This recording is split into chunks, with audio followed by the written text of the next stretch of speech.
नमस्ते और आपका स्वागत है हमारे चैनल पर। आज हम एक अद्भुत कथा के बारे में जानेंगे, श्री विष्णु के मत्स्य अवतार की कथा। जैसा कि आप जानते हैं, भगवान विष्णु त्रिमूर्ति के पालनहार समय समय पर पृथ्वी पर अलग अलग रूपों में अवतरित हुए हैं, जिससे सृष्टि में धर्म की पुनर्स्थापना हो सके। उनका पहला अवतार माना जाता है मत्स्य अवतार, यानी एक विशाल मछली का अवतार। चलिए आज इस रहस्यमयी अवतार के पीछे की कहानी पर प्रकाश डालते हैं। बहुत समय पहले सत्यव्रत नाम के एक महान और धार्मिक राजा पृथ्वी पर राज करते थे।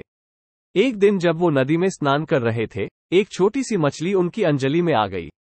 मछली ने राजा से विनती की कि वे उसकी जान बचा लें, क्योंकि बड़ी मछलियां उसे खा जाना चाहती थीं।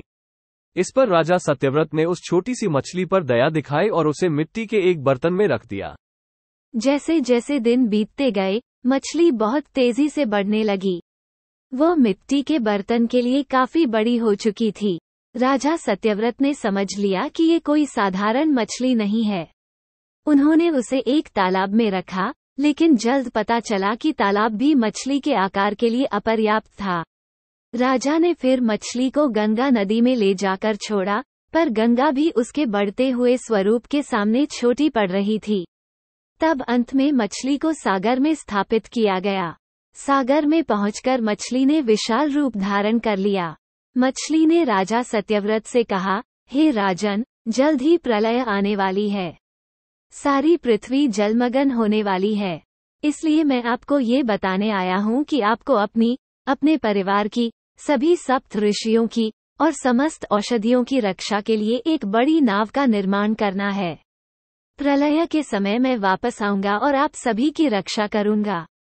राजा ने मछली की बात मानते हुए एक विशाल नाव का निर्माण किया। प्रलय का समय आया तो मत्स्य अवतार वाली विष्णु जी वापस प्रकट हुए। उन्होंने अपनी सींग से नाव को सागर में रस्से की तरह बांध दिया। पूरी पृथ्वी जलमग्न हो गई। जल में केवल मछली, नाव और उसमें सवार लोग और प्राणी ही शेष रह गए थे।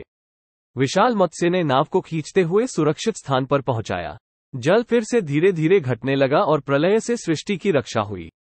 कहते हैं कि इसी प्रलय काल में हयग्रीव नाम का एक शक्तिशाली राक्षस ब्रह्मा जी के मुख से निकले वेदों को चुराकर रसातल में छुप गया था। भगवान विष्णु के मत्स्य अवतार ने उस राक्षस का वध किया और ब्रह्मा जी को वेद वापस लौटाए। इस तरह मत्स्य अवतार ने न केवल मानव जाति और सृष्टि को बचाया, बल्कि वेदों की रक्षा करके धर्म की नींव को मजबूत किया। पौराणिक कथाओं के पीछे हमेशा गहरे अर्थ और संदेश छिपे होते हैं।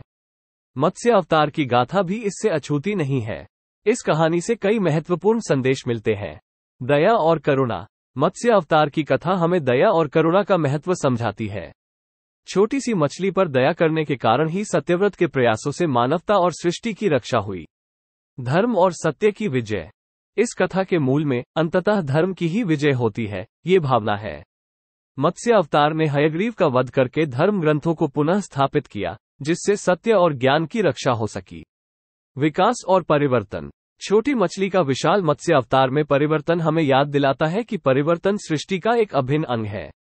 ये हमें जीवन की अप्रत्याशितता के साथ अनुकूल होने की प्रेरणा भी देता है। ईश्वरीय शक्ति की व्यापकता। मत्स्य अवतार हमें ईश्वरीय शक्ति का एहसास कराता है। ये दर्शाता है कि भगवान किसी भी रूप में, किसी भी समय सृष्टि की रक्षा के लिए अवतरित हो सकते हैं। माना जाता है कि मत्स्य अवतार की कथा सुनने और उनकी आराधना से भक्तों को अनेक प्रकार के शुभ फल मिल सकते हैं। मत्स्य भगवान का निम्न मंत्र है, जिसका जाप विशेष फलदायी होता है। ओम नमो भगवते मत्स्य देवाय। इसके अतिरिक्त भगवान विष्णु की पूजा और मत्स्य जयंती को मनाना भी पुण्यदायी माना जाता है।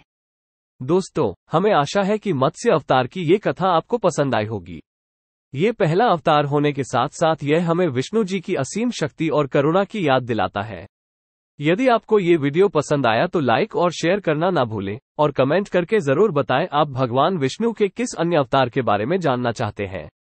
हमारे चैनल को सब्सक्राइब भी करें, जिससे आप इस तरह की कथाओं और जानकारी से अवगत होते रहें। धन्यवाद।